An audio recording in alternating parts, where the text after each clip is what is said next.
بسم اللہ الرحمن الرحیم صلی اللہ علیہ وآلہ وسلم۔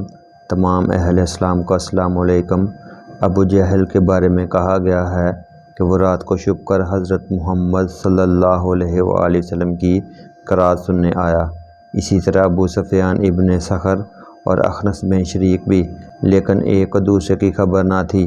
صبح تک تینوں چھپ کر حضرت محمد صلی اللہ علیہ وآلہ وسلم سے قرآن سنتے رہے۔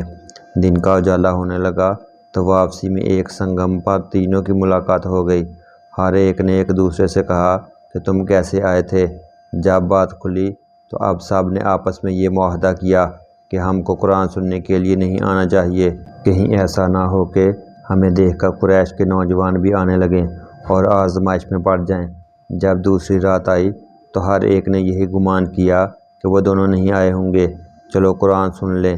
غرض یہ کہ صبح کے قریب تینوں کا سنگم ہوا اور خلاف معاہدہ ہونے پر ایک دوسرے کو ملامت کرنے لگا اور دوبارہ معاہدہ کر لیا کہ آپ کے نہ جائیں گے۔ سبحان اللہ!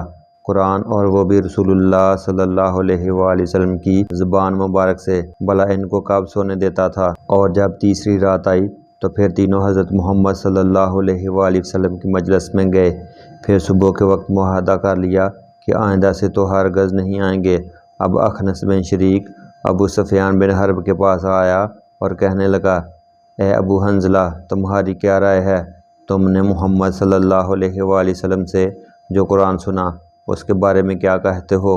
ابو سفیان کہنے لگا، اے ابو سلبہ، اللہ کی قسم میں نے جو باتیں سنی ہیں ان کو خوب پہچانتا ہوں اور اس کا جو مطلب ہے اس کو بھی جانتا ہوں، لیکن بعض ایسی باتیں سنی ہیں جن کا مقصد اور معنی نہ سمجھ سکا۔ تو اخنس نے کہا، اللہ کی قسم میری بھی یہی حالت ہے۔